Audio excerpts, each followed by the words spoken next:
When you got there, he told me to get off the car, came out, and then they banged the door on my face. I had a mark here, I don't know if it's still there. I don't know what they were waiting for. I think they were putting some things ready. They got me out. We were still handcuffed and blindfolded, and they told me to strip naked. They stripped naked. When I stripped naked, they removed my handcuffs, and then I was grabbed by about 4 men, and they lifted me up so fast. Before they lifted me, actually, they put some gloves in my hands. When they lifted me up,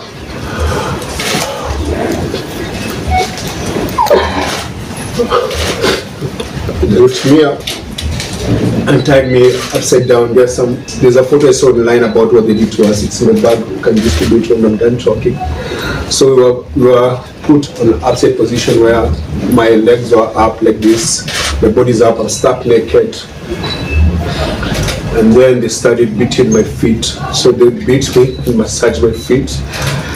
Beat me and massaged my feet. I was screaming so hard, I couldn't even, there was no tears coming out because of how painful it was.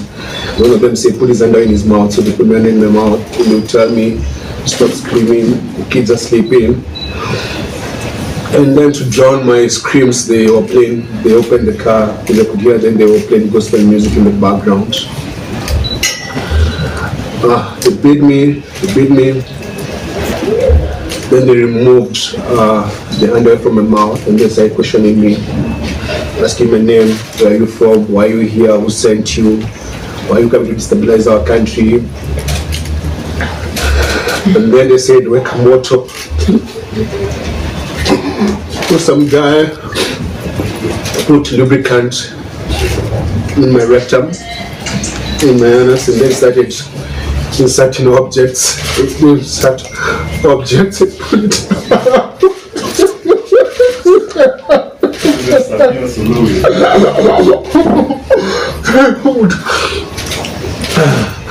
Dude.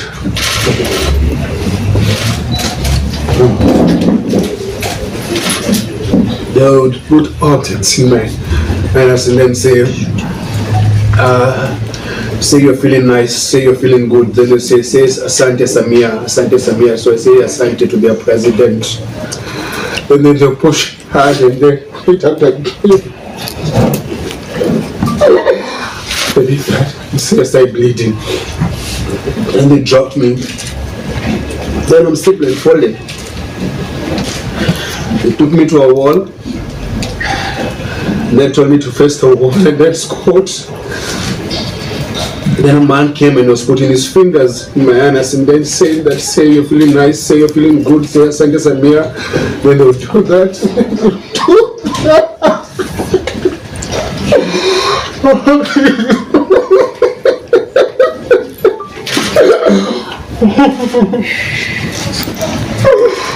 and then they told me to turn around, I'm naked.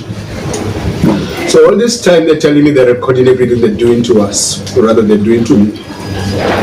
So they're recording this, and they're teaching me a lesson. So I'm stuck naked, they tell me around, say your name, your wife's name, your kid's name, where do you live, where do they go to school. I'm naked. And they removed the blindfold and said now, so when I'm answering these questions, when I turn around,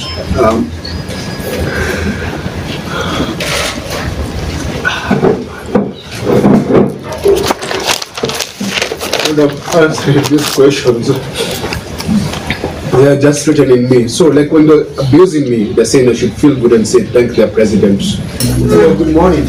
Morning. Sorry, we're beginning late. And thank you for coming. I don't know how I'm going to do this without crying. I promised myself that I won't cry, and weeks has been a big emotional roller coaster for me and Agatha and our families. So as you're aware, we were abducted in Tanzania by Tanzania security forces, and we were tortured. So when I came back to the country, I said that I will not speak until Agatha is found. And Agatha was found, and we have that she's back and alive, and she's here. And I said we'll share what happened to us. So when you were, I went to Tanzania on July 18th, May 18th, and to Tanzania on May 18th. We were going there as activists to attend to Police's hearing, which was supposed to happen on Monday the 19th. And I was in the same flight with Mother Karua and other activists. There were 8 of us in that particular flight. And when we landed, 3 of us were separated. That was Mother Karua, Gloria, and Lynn, and they were deported. I was able to get into the country illegally, and my passport was signed and stamped with an empty stamp. I went to my hotel, and I checked in, and I relaxed. And then on the 19th, and then on the 19th, like the early morning hours of Monday, some men came to my room and they were knocking, and they were very violent in the knocking. And they were demanding that I go with them, and I said I can't leave my hotel room at that hour of the night. I said I needed a lawyer. And then at 3:30 a.m., some lawyer showed up and said, oh, these people are police officers, you should go with them. And I said, no, I can't leave my room at night. And I barricaded myself in my room until morning. When morning came, I called Agatha had come from a different flight, and she was in the same hotel with me. And I called Agatha. I was going to check out the same day on Monday morning. So I called Agatha and I said, come pick my bags for me and keep the bags in your room for safety purposes, and also because I was supposed to leave the country the same day. So Agatha came to my room and picked my bags. When she picked my bags, I went downstairs and I found the same people who come at night who were waiting for me, but there were more of them now. There were about maybe 10, 12 people who were waiting for me.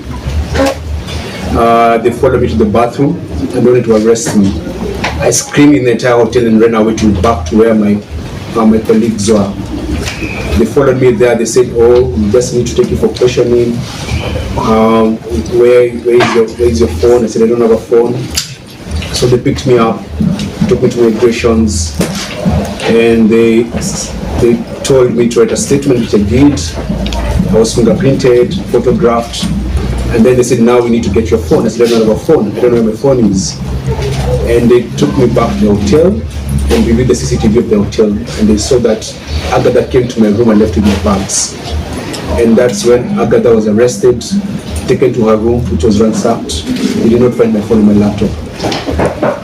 They took us back to the immigration's office, and Agatha was interrogated for hours, for about 2 hours without lawyers. We went there with 3 lawyers from Tanganyika Law Society, but they were not allowed where Agatha was. They interrogated her. Around 6 p.m. I got a call from the Kenyan ambassador to Tanzania, Mr. Isaac Jenga, who told me I was going to get deported from Tanzania. And I was like, okay, I'm happy to go home. Around 6:30, or maybe some 3 minutes after 6, some guy came who said he was from the state office or state security, and he started beating me up. I was being beaten at the presence of my lawyers and Agatha. He started calling me saying that I'm an inmate, I'm coming to destroy their country, and I'm a problem, they're going to teach me a lesson. And then he said that we're under arrest. So we were moved from immigration office, me and Agatha, to Central Police Station, where we found a guy called, we made him to know he's called Mafwele. At the station, the beating continued, and the presence of those 3 lawyers who said nothing, and they said we must produce our phones. When Agatha was being arrested during the day, they found her phone. So they had Agatha's phone, but they did not have my phone. I did not give them my phone. I didn't even have a phone at that particular moment, but they said that they're going to teach me a lesson I'll never forget. At that station is where they said they're going to rape Agatha. That guy called my phone and said he's going to rape Agatha. We stayed there for a couple of hours between I think 6 and 8, the slaps, the beatings, and then the lawyers were chased away and were told if they don't go, they'll be investigated. And the exact words that that guy told them, Nini tutatuma uzalendo wenyu, and that meant that we're going to measure the patriotism of those particular lawyers. They did not leave the station. So the lawyers left us, and when the lawyers left us, they did not tell our families that we were being beaten and being harassed and being threatened, because Mafole asked me in front of those lawyers, are you circumcised? I said, I'm circumcised. I said, we're going to circumcise you again. So there's a lot of threats and beatings. I was the one who being beaten at that station. Did not attach Agatha. So when we were there, they kicked us out of the room, and I said, I want to go to the bathroom. So someone took me to the bathroom. The young man who took me to the bathroom told me, these guys are going to hurt you, and they're going to hurt you so bad. Give them your phone. I said, I don't have my phone. And my fear was because we'd gone to Uganda, Tanzania rather, with many other activists. And if I lose my phone, or if they get my phone, they got hold of everyone that I was talking to in the country. So I could not give them my phone or my laptop. So when I went back to I went to the bathroom, came back, and we were told to wait outside. Mafole made a phone call to someone. And a few minutes later, some guys came, 6 or 7 of them, very mean-looking people with one lady. It was Dar es Salaam is very hot, but they were wearing half jackets. They were smelling of alcohol. They looked so evil. So when we went to the central position, there was a staircase on this side, so we came in through this staircase, but where we were, there was another private staircase, so they took us out with. They took us downstairs to the car, and we were blindfolded and handcuffed on the back, and it was a white Land Cruiser. At the back there were like a lot of sticks and a lot of fake number of number plates in that car. The guy across me had an AK-47. They were all in civilian clothes. So Agatha sat, it was a Land Cruiser, Agatha sat this seat, I was this other side in a facing position. And then they drove off. Then they took us, drove for about 20 minutes. And then they took us to a building.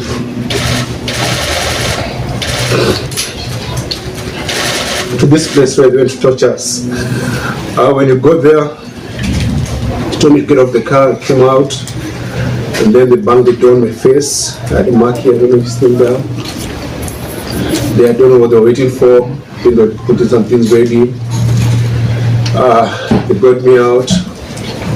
We were still handcuffed and blindfolded, and they told me to strip naked. And they stripped naked. When I stripped naked, they removed my handcuffs, and then I was grabbed by about 4 men, and they lifted me up so fast. Before they lifted me, actually, they put some gloves in my hands. When they lifted me up,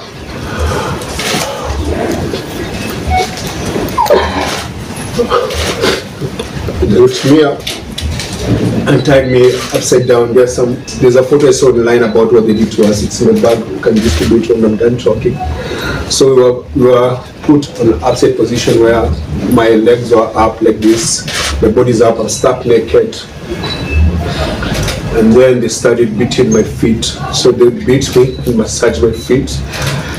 Beat me and massaged my feet. I was screaming so hard, I couldn't even, there was no tears coming out because of how painful it was. One of them said, put his hand in his mouth, so they put my hand in my mouth. And they would tell me, stop screaming, the kids are sleeping. And then to drown my screams, they opened the car, and I could hear them, they were playing gospel music in the background. They beat me, then they removed the underwear from my mouth, and they started questioning me, asking my name, where are you from, why are you here, who sent you, why are you coming to destabilize our country? And then they said, welcome, water. So some guy put lubricant in my rectum, in my anus, and then started inserting objects. Insert objects and put it out.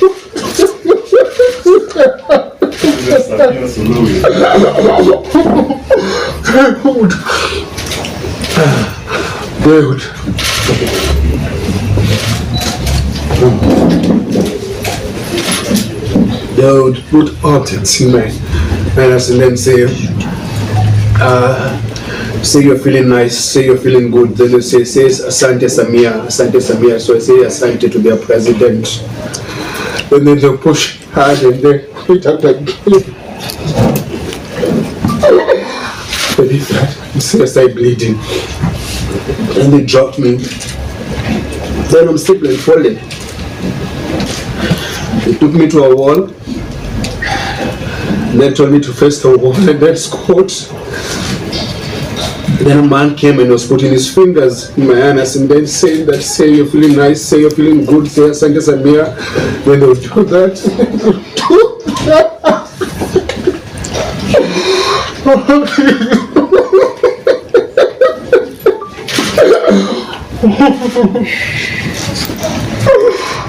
and then they told me to turn around, I'm naked. So all this time they're telling me they're recording everything they're doing to us, or rather they're doing to me. So they're recording this, they're teaching me a lesson. So I'm stuck naked, they tell me around, say your name, your wife's name, your kid's name, where do you live, where do they go to school. I'm naked. And they removed the blindfold and said now, so when I'm answering these questions, when I turn around,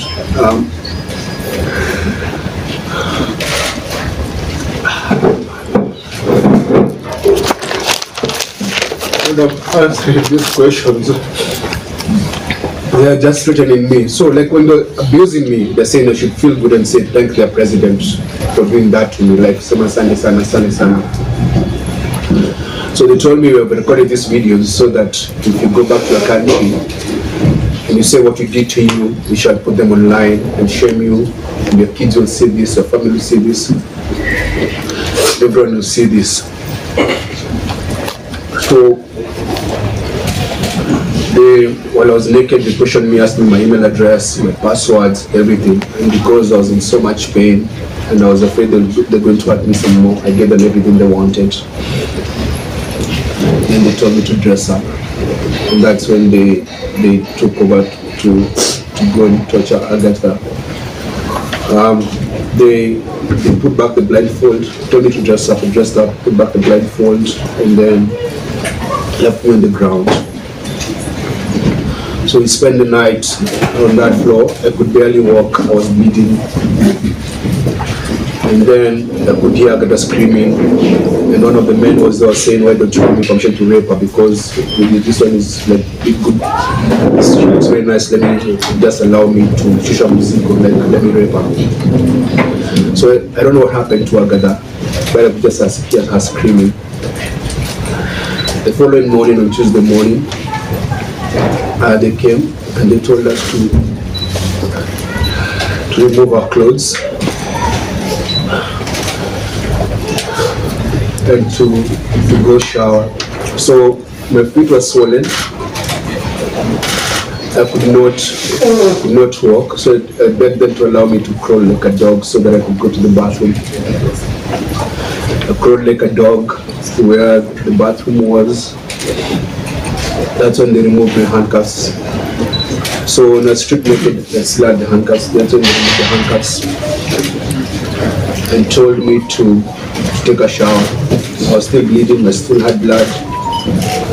There was a man with an AK-47 standing there, like wearing civilian clothes. After that, they gave me fresh change of clothes. They just insulted me and took me to another Land Road cruiser, another white Land cruiser, so blindfolded, and they took me away. And that's the last time I saw Agatha until now, when she came to Kenya. So that was on Tuesday morning. And then we drove and we drove and we drove and we drove for hours and hours until it got dark. I told them I wanted to use the bathroom. They said you can't leave the car. So they gave me a bottle to pee. I was still blindfolded and handcuffed. Then eventually at night, I don't know where we ended up to, they took me to a room where they left me there. They gave me like a soda and a loaf of bread. That was on Tuesday night. So I slept there. I could hear, it was like a coastal place because I could hear the call for prayers.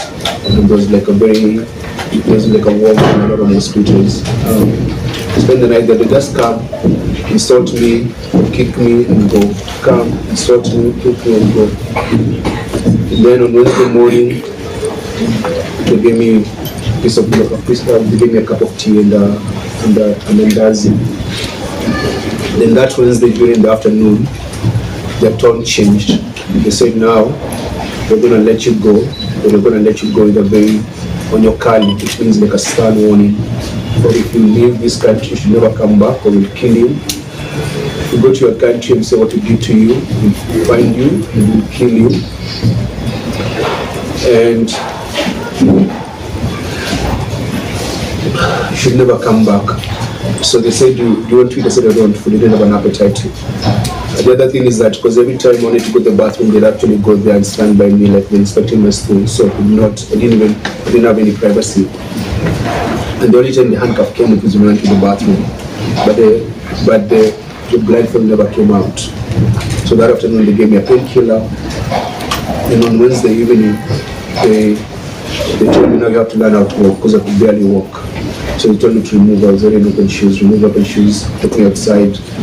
The officers surrounded me, they all in civilian clothes. They stood there, removed the blindfold, said now you have to walk and make sure you try and step your feet on the ground. Step your feet. Said we're gonna let you go, but don't ever come back in this country. So they taught me how to try and walk. They made me walk for the half and I said that's enough. And then the following morning, on Thursday morning, they woke me up so early. Around 4:35 a.m. They put my things in the car, put me in the car, and then drove for like an hour. Stopped briefly, and then when they stopped briefly, they spoke outside, then drove again, then stopped again. They told me, we're going to drop whatever you're going to drop. You don't open your eyes, don't turn back, don't look at us until we leave.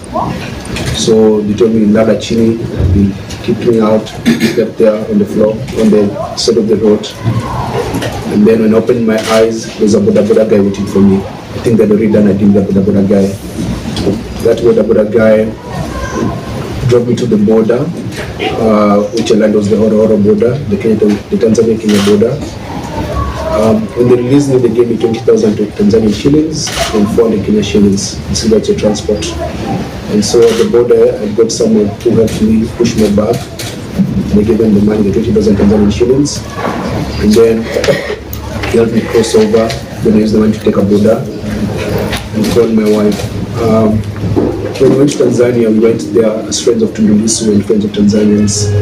I'm an East African, I have an East African passport, and I'm allowed to travel freely within the region. So that's the deal we are. Like we're a regional bloc. I did not go to that country legally, and I did not commit a crime. And that's why they did not take me to any court. So I was able to come back to this country. But when I came back, and when I got to the airport in Nairobi, I asked the Ministry of Foreign Affairs, in which they said that I'm asking today. I said I was going to the hospital and I wanted my medical report to be public of what they did to us. And I'm going to share the medical report today and it's going to be circulated. Because I'd like the world to know of the very heinous things they did to us, to break us. And they did that to silence us and put fear on us. And it's something that we learned that most Tanzanian activists go through similar things. They arrest you and they take you through sexual torture and tell you if you speak you're going to humiliate you to your family and all that. And it's what they did to us is it breaks me. I'm not the same, but I know I'm gonna heal. And I want to share this because we have decided we should not be silenced. We should let the world know what happened to us. Yeah, so my government let me down.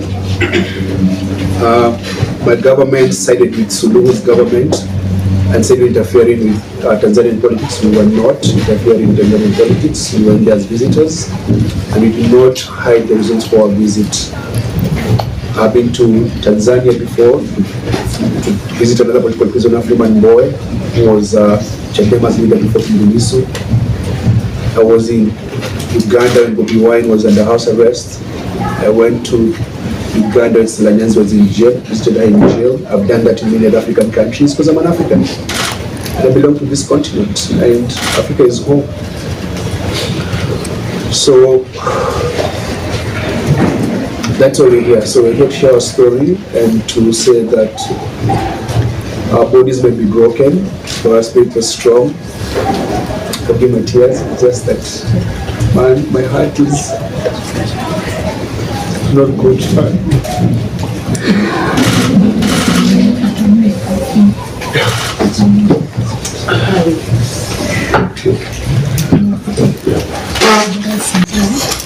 Hi everyone. I think everything Monica said is what I went through. Of course, everyone experiences what happens to us differently. So I will just focus on a few things that I thought about during that time. So the first time they put us in that car, the car is very dark, and they thought it important to add a blindfold. It's very tinted, very dark. Where they were putting me to sit, that's in the middle chair. The one guns they had to first remove so that I sit. So I am seated in the middle of two people. The one woman on that skirt and another man. Boniface is behind, also in the middle of two people, and there's another two people in front, so 6 people. So they blindfolded me, and I felt like I was suffocating. It was as if they have covered my nose, my mouth, and I couldn't breathe. I've never been blindfolded my whole life. What's funny is that I thought that they would come. I knew that they would come. I just didn't know it would come in Tanzania. I have lived looking over my shoulders in Uganda, where I have made so many powerful enemies because of my work. So it was strange that the day I had dreaded, that I had known would come someday, was coming in Tanzania, where I hadn't done absolutely anything, not even go on the street to protest, which is also right, but at least they would have that excuse. They picked me from the hotel I was in. The hotel, which was shocking, was very happy to give them everything, access to our rooms. You know, like it looked normal to them. The lawyers we went with, and it was good that we knew what was happening in Tanzania. It was good to appreciate, because I have never seen where lawyers cannot say anything. We left that police station, so we'd been detained at immigration office for about 4 hours. We were at a police station for another 1 hour. They dismissed the lawyers, and the lawyers came to tell me, they have told us, you are being detained overnight. We will find you here in the morning. And I'm asking them a question, on what charge? Because after 5 hours, we don't know what charge.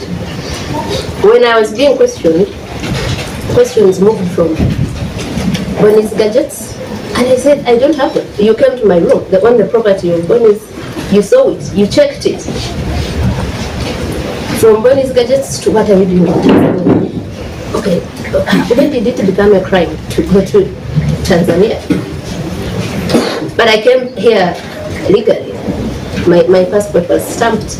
There's no notice anywhere that has said Tanzania is not allowing nationals into its country. Why were you at Tundu Lissu's trial? 1, I know Tundu Lissu. 2, I am a journalist. Part of your job is to be at a trial. 3, it was a public trial. I wasn't the only one there. It was a full court. How is it possible that I'm the only one here being questioned about that? Why didn't you bring everyone who was there? And many were evidently not Tanzanians. They were whites. Tundu Lissu's legal team introduced diplomats that were there and us that had come from East Africa to observe the trial. Then it became, so there going through my passport, they had taken it from me, and they are being angered by my passport having so many visas. So that's where this whole narrative of whites have sent you to disorganize us came from. Why do you have so many visas? How do you travel to all these countries? Where do you guys make your money? I should be an activist too if it makes you guys live such a life. And so at some point I asked them, may I be told what question, what issue you have brought me here to address? Because it was moving from all over the place, and I think what Boniface didn't tell is that because they are used to not being challenged with questions or even answered, so they found two people and they called us over. But it was confidence of, I haven't committed any crime, I know my rights, I haven't broken any law, so every time you're asking me a question, I am going to answer. And there are questions don't ask, and I'll say, but how is this question related to why I'm here? Do you have children? I said, what have my children got to do with this? And like Bonnie said, so we are being questioned by so many people. That room had, I think the room at the immigration office had around 7 people. All of them, every time I say something, they jeer with so much anger. It was as if we had done something very personal to them. So up to the point where we go to the police station. And this is something I've wanted to emphasize. So I come from a country that is also very dictatorial, full of impunity, but I never thought that one day I'll found a country that is worse, a government that is worse. So my shock was that we are in the hands of public officials. They picked us from the hotel. They told our colleagues, because the elder general who asked the guy, I remember the first name being George, what's the issue? Why are you taking them? And they said, just for them to help us with some investigations, answer some questions. So the feeling was that let's not be accused of making any form of investigations. We have gone to answer the questions they have, however ridiculous, however disagreeable they are. But so these people know that the world, many people already know we are in their hands. We are taken to a police station, we're in the hands of the police officer. I am sure like in any other East African country, even in Tanzania, the mandate of police officers, the core one is to protect citizens and their property. So we are in the hands of people that are supposed to protect citizens. But this person, that guy that was related to land, his name to be Faustin Mafere, called us to pick us from a police station, from his custody, without a care of, I am untouchable. Not just here in Tanzania, but everywhere. So in Uganda, they kidnap people, they torture people also. It's not a secret. But at least they kidnap you from the street so that no one knows who exactly is responsible for this. And many times they would lie, no, we don't know where he is or where she is.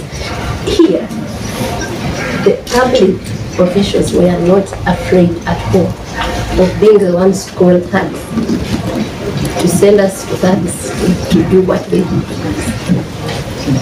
And for me, that's a level of impunity that I cannot fathom, that we are at that stage where people, of course, when I was still shocked, I saw members of parliament also saying Martha Karua should have been raped or sent back home on oxygen, and they were open in parliament. If that doesn't scare East Africans, that we are at that barbaric level, and for them sexual violence is a go-to thing, like it's the first thing they think of. So anyway, so when we were talking, what they did to Boniface is exactly what they did to me. They get me out of the car. After they took Boniface, they had increased the volume of the gospel music they were playing. At first I didn't know why, but I had Boniface screaming, and I knew they were trying to block me from hearing that. So they violently took me out of that vehicle, and they also ordered me to strip naked. Now, I was afraid. Many people think I don't get afraid. I mean, I know people who say it seems fear is not in Agatha's DNA, but I was afraid. You know, I first got afraid when they blindfolded us. I think I had a moment of like almost a panic attack because always my fear was being tortured. I always thought, I wish the day they get me, I have like poison and I swallow it so that I don't go through so much pain, so much humiliation. So I was afraid when they picked us up, and then I told myself, there's nothing you can do. There's no way out. There's no one saving you. You are blindfolded. You are like that sort of suffocation where there's no way out. So I found myself having this calm of accepting, you know, whatever happens will happen. You have to prepare yourself for it. Now, when they say take off your clothes, I realized I hadn't prepared myself for that.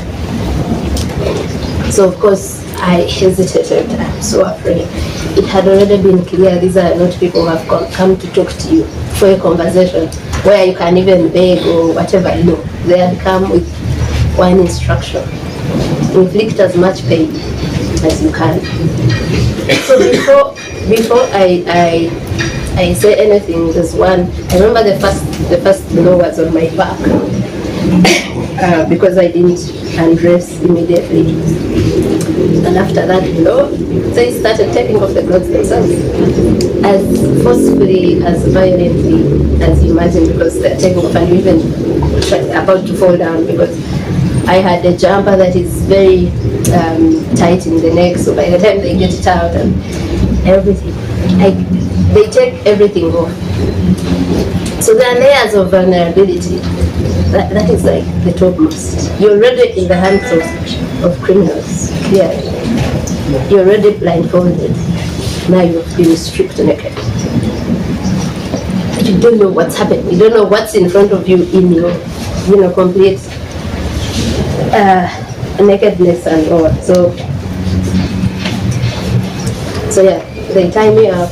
They first handcuffed me, but before handcuffing me, they put my jumper that I was wearing to put the handcuffs on top. But still, it still left marks anyway. Yes, they tie my legs, my arms to my legs, and they also, put like something wood, like a stick in between, and then they carry me upside down like that. And the rest is everything they need to bring forth. They are inserting something in your anus so bad, like so deep. You want to beg them to actually rip you in the right place, because you are thinking it can't be as painful as this. Of course, that's in the moment of that pain. But after that, you thank God that now you're not dealing with HIV, other diseases, So they didn't use their sexual methods. That was, and I hate to say a relief with all that happened, but it could have been worse. I didn't see a way out of that. I didn't think we'd get out of that alive. It brings me to what I have wanted to tell the citizens of East Africa. We are alive because of it. And it's important that we've now understood that as East African citizens, we are on our own. We are on our own, and we were saved by you ordinary people. No guns, no office, no money, no nothing. The noise everyone made. They had thought it would be like those Tanzanians that they kidnap and torture and kill, and it goes quietly. No one knows them. So I think when he's talking about his government letting him down, at least they pretended and put out a statement. Mine didn't, because for our governments it was good riddance. Someone else is getting rid of our headaches. Why would they care about that? But the people of East Africa who have now understood that we only have each other, We have no government. We have no police that has constitutionally mandated that protects their citizens. And you guys showed up so big that our tormentors, when they took me from Dar to another place, if you check the distance from Dar es Salaam to Mutukula, the border with Uganda, is about 1,480 kilometers. So I was driven that distance. This is someone who had flown into Dar with my own ticket. I had a return ticket, I showed it to them. So I think the distance being long and whatever, is one of the tormentors who became friendly. And the day, I think this was Wednesday morning, after I'd spent half the night in a different detention center, which looked exactly like where they tortured us from. And when you saw the facilities, like the toilet where they would take off the blindfold, the toilet was the same, the bucket that is in there, so it was also another government detention center. And I started refusing to eat. By this time, they were giving us painkillers to heal our injuries. Like when I said we couldn't walk for 3 days, I couldn't step down. The feet were so swollen. Has your skin ever become so tight that you think if you stepped on something it would prick it or it would burst? That's how under my feet were, and we couldn't walk. So they kept giving me painkillers. They almost overdosed on them because I later saw the paper that had the painkillers. It was saying 1 times 2, and I think they gave it to me. There's a time they gave it to me 4 times a day. So now I realize they are interested in us going out in a better shape. So I refuse to eat, so that now it's urgent for them to let me go. So this guy comes to plead with me to eat and says, people didn't know they had arrested. You're very popular. Everyone is looking for you, and shows me some of the protests that were happening. I think he opened either Facebook and I saw Hussein and Hanifa at the Tanzanian embassy with our photos and placards. And that's what overwhelmed me. I think, because when we're going through, and the things are so many to tell you, there's just no time. So when we are being driven from that detention center in Dar, so at first I think they're taking us back to the police station because that's what they told our lawyers. Then the drive becomes so long. Then I think maybe they're taking us to the airport, then it still becomes so long. People who were picked at around 9 a.m. nightfall came and they're still driving. And the car is being driven so fast. I cannot describe to you the psychological torture. You're blindfolded, you're still with this killer. So I think the psychological torture of those days of driving for me was worse than the physical torture I endured earlier. Because I kept thinking they are going to throw us in the park to be eaten by animals. Or sometimes I would hear as if the ocean is roaring near us and I would think they would throw me in the ocean.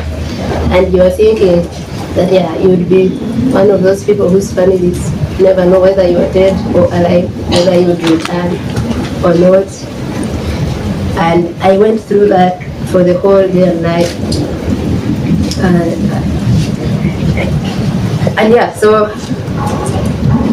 So was lived by ordinary people, and it's from ordinary us East Africans that justice will come.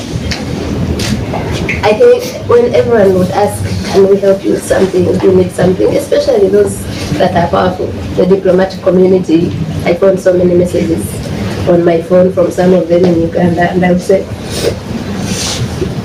the only thing I want is justice. It's what kept me going in that situation.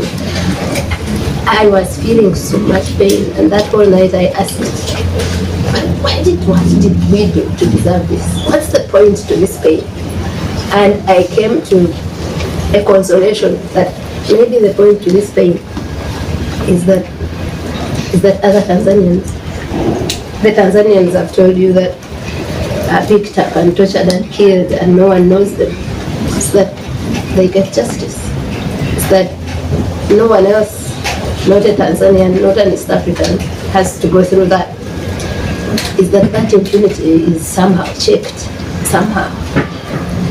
And I thought, Boniface and I both have a name and a profile and platforms that, how many people can call journalists and you fill up a room like this? How many ordinary Tanzanians can do that? So in that moment, I thought that maybe it had to take our pain for the world to know what an ordinary Tanzanian is going through. And for me, that gave me some hope in that moment. That even if I died, it would probably not be in vain, because the facade of Tanzania is peaceful, of it has a female president who is phenomenal, finally goes off. And so if it goes off, but people that have the power to hold these accountable do not, like we know they won't, because for our governments it is collaboration in that dictatorship, in that tyranny. It has been for a while. It has been, we have known that for a while.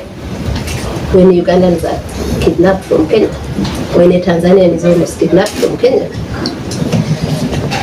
So it becomes that we are the ones that will do that. And of course, Kenyans are already doing a good job by publishing all those people's names, phones, pictures.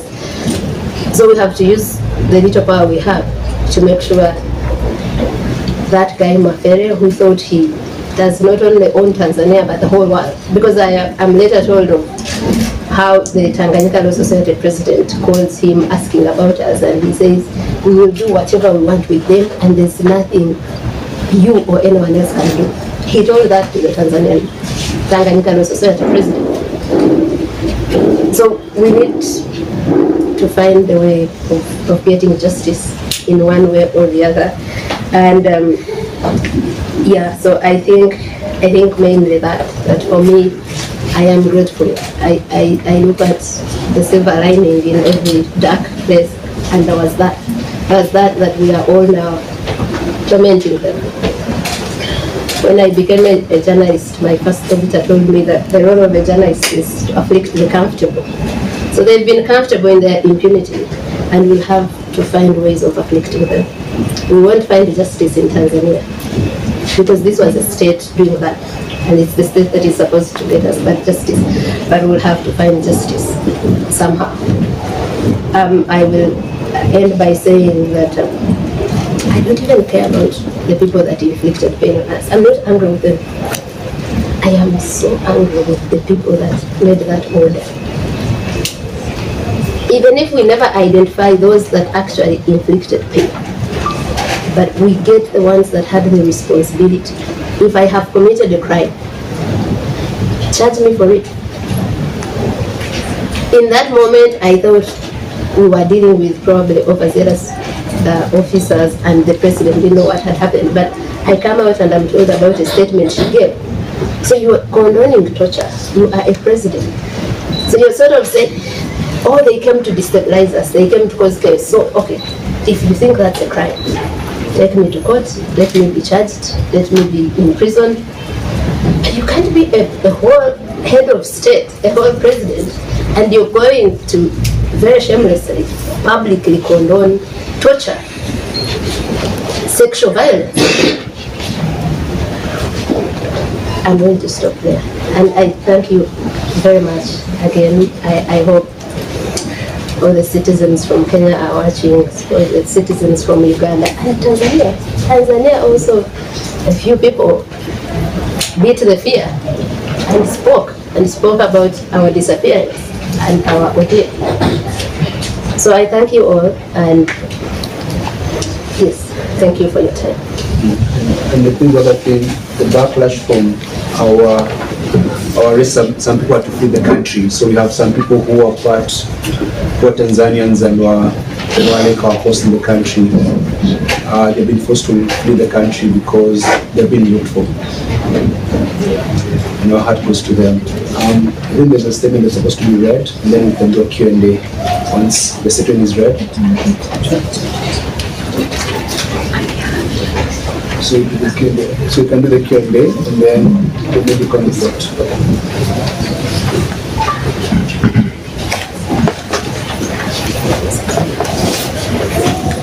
So we open up for anyone, any questions? For all that, they were really looking for your phone. Did they eventually manage to get it? And the people who were hosting you, how safe are they if indeed they got your phone? You can answer that. You have a question about, is it worth it? Yeah, let me answer that. So,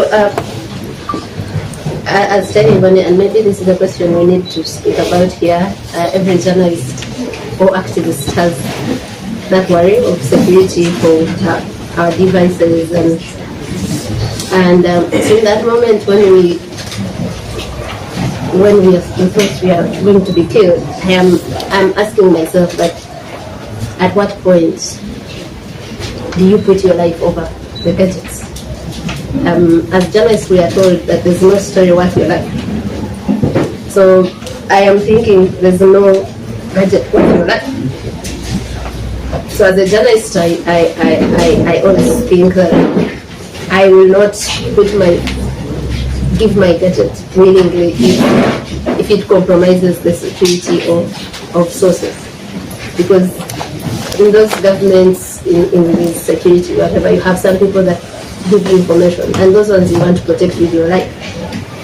Now, for Bonnie's phones, I don't know what was on it, and I was asking, did he think through and assess whether this is worth it? And we had this conversation for the first time because I didn't see him until just Saturday when I came to Nairobi, and he was giving me this explanation of that we have people we are working with. We have friends in Tanzania. But I'm still saying, I would only, and that's me. I think that's a moment where everyone has to rationalize and think about what's the best. I'm still thinking people who are working with were not working on anything, any crime, any secrets. If we were a rebel group that is trying to overthrow these people that should be overthrown right now, I would say that I don't want them to find that I was working with Manasseh or with, but there was no crime. Even if they had found that I am in Tanzania with General Ulimwengu, they wouldn't find me saying, let's keep the guns here. There's no conversation that is criminal there. Yes, because we are dealing with rogue people, it might endanger them. But I just like to stand in truth. I had been very transparent from the time they asked me that this is what I'm here for. These are people who are colleagues. When they're in trouble, we show up to show solidarity. So if it was in my case, I would have said, oh, you can have them. Look at what I was doing. Look at what we agreed that let's be here for Tundu's case. But all through that, I thought that was Bonnie's decision to make, not mine.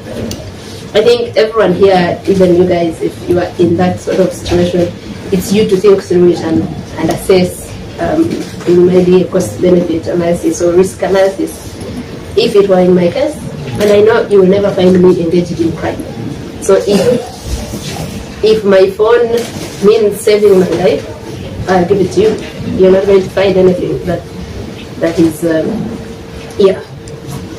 So, but it can say, I did not think you were going to be tortured because of the phone, so I thought I'd given Agatha some of my gadgets and she passed the gadget to someone else. And my problem was, Agatha says we should give them to, then they pick another person, then they pick another person, and then we'll be all arrested in the same hotel, because all of us in the same hotel. So I thought it was a risk worth taking, but I never thought they were going to torture me because my arrest was very public. So the gadgets were never found, and some Kenyans were able to smuggle them back to the country. but there was never any Criminal search warrant also for our nothing. So it was all illegal from the start. It was an illegal process.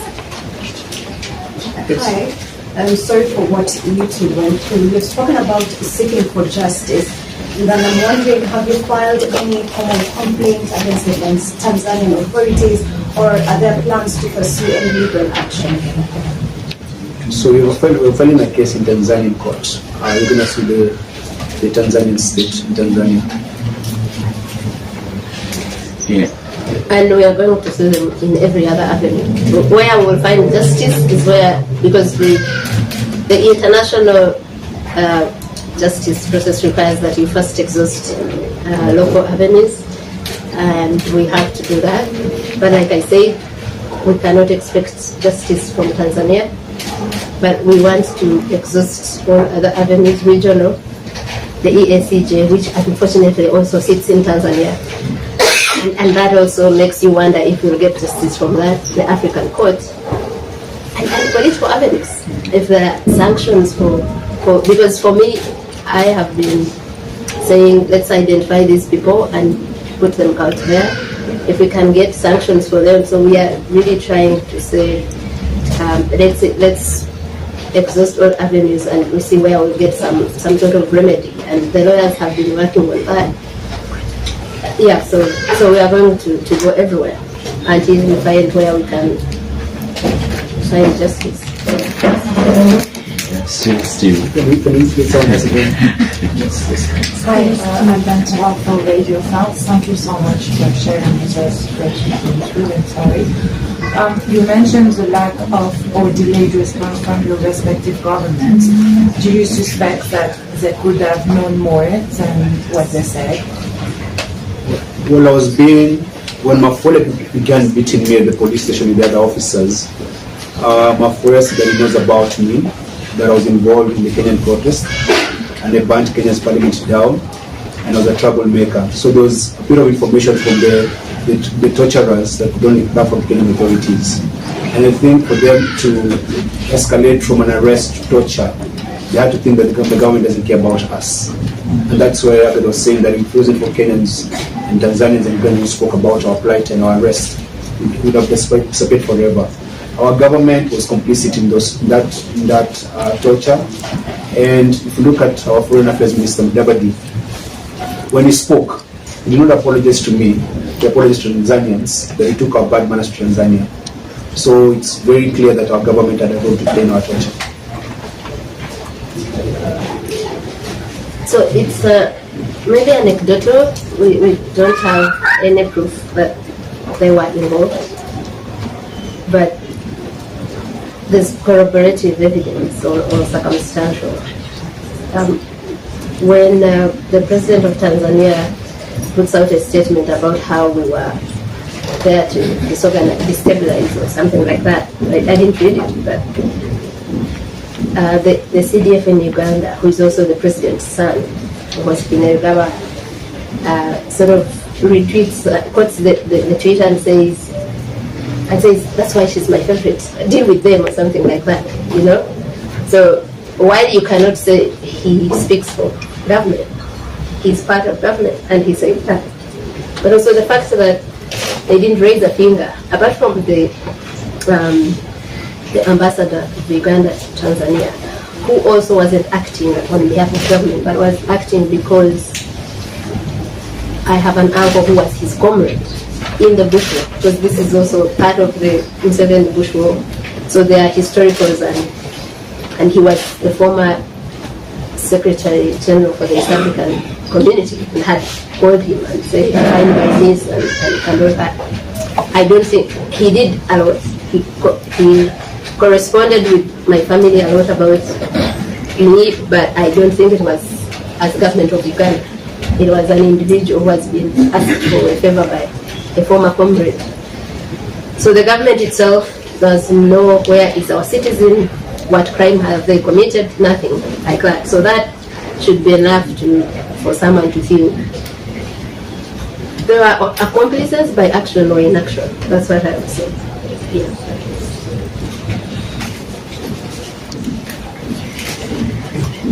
Eva from German press agency DPA, thanks very much for sharing. It must have been hard. But do you think that what happened to you, and given the human rights situation in East Africa in general, that it was also as like a warning shot to any human rights activists, not only active in Tanzania but in other countries of the region, see what can happen to you? you are not safe. Yeah, that was the purpose of that violence. To warn us, to scare us, to intimidate us, but also to send a message to whoever would like to stand up for their rights or the rights of other East Africans. And I think that's why we are here, to say that we cannot afford to be cowed, to be threatened, to be intimidated. So when they are using sexual violence, sexual rape is associated with shame and stigma. They use that so they know that it will inflict maximum pain, but also dehumanize and shame you. And it has worked in Tanzania because people come out and they say, I don't want to be looked at as a rape victim. And I think this time they got wrong people, because I understand enough to know that I am not the one who should be ashamed because of your heinous acts. Shameful. You should be ashamed. And I dare them to publish those videos, because for me, we need them. There will be proof of their criminality. Now, for you to think that you publishing a video where you're doing something as barbaric, as primitive, I am the one who should worry about it. You must be just a sick person or deranged somehow. So that's why we are here, that was done to us, to make sure they instill fear, they intimidate us from doing what we think is the right thing to do. It's not just right, it's necessary. We have to stand up for all of us. Yeah, so that I tell whoever that might have intimidated and slowed down that, there was going to be a cost for this struggle. There's going to be a price you'll have to pay. So it is either you pay that price or we live in this captivity forever. Yeah. There's this flower organization we have, it's called East African Community, where this should never have happened because we have passports. What do you think this event speaks to the integration of the region? And do you think you'll be unbowed because you went there for Tundu Lissu, whose case again is continuing? Maybe a comment on that also. And what do you think of EAC, the bloc? So I think there's integration in atrocities and torture. So Museveni, Ruto, and Suluhu share a playbook on arresting dissenters and activists. So at that level of cooperation, they cooperate, because if you look at the chair of East African Community is Salva Kiir of South Sudan, and South Sudan is a country in strife, there's civil war, and there's no human rights. There are no human rights in South Sudan. So the integration is actually is a mirage. But when it comes to torture and abuse of power, we share tactics. But when it comes to economic integration, there's none. So the case of Tundu Lissu, I think today, it's happening today. And I had a conversation with comrades about it yesterday, and I said, if no one goes there, they have achieved exactly what they wanted. But I also understand the need to strategize and find a safe way of still doing that. I hope, even from afar, some of the comrades are following it up to talk about it, to give it the attention it deserves. But I can assure you that, as me, Agatha, I wouldn't stop because of that. I think we need to have this conversation and say, how do we do it without endangering ourselves, or what happening again? How do we push back? We really have to push back against that. I wasn't in position to follow it up today.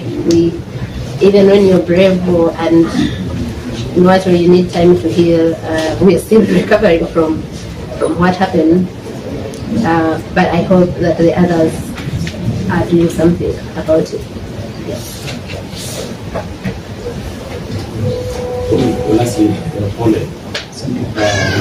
Do you feel safe as a human rights activist in East Africa? No, I don't feel safe. I've been abducted in this country. I've been shot before in this country. And also been bombed in this country. So I've gone through all manner of hell, but I've never gone through the kind of physical torture that I went through in Tanzania. Do I feel safe? No. Will I stop? I'll never stop. I think I'll stop when I die. When I was being tortured, and I thought it's going to be the rest of life to die in Tanzania. I wish I was thinking about dying in my own country. You know, I spent three nights, 3 days, handcuffed, blindfolded, so there was no stimuli in my mind. So the only thing I had to do, just meditate and think about my life. And I buried myself, I went to my funeral, I had nightmares. But when they let me go, I realized the spirit was not broken. I was afraid that they might kill me. When they were driving that very long distance, I thought I was going to get dumped in the Serengeti, beaten by wild animals. But that did not happen. And so I have a second chance in life. We both have a second chance in life. And I think it would be allowing them to win if I stop doing the work that we've been doing. So we'll continue the work we're doing. I think the pain that I have is that my mind hurts. Like there's a lot of stress that I have that was not there before, because we were violated, that should never be violated. We did things that should never have done to us. And that breaks me, but does not break my spirit. So I may look weak because my body is also weak. I have multiple fractures. I have broken toes on both my left and right foot. I have wounds in my favorite places, like I have wounds all over my body. And they're healing. And I'll be back in the streets. I think the only thing that can stop me from doing this work is death. So as long as I'm alive, I'll continue. Even when I'm scared, I'll still do it.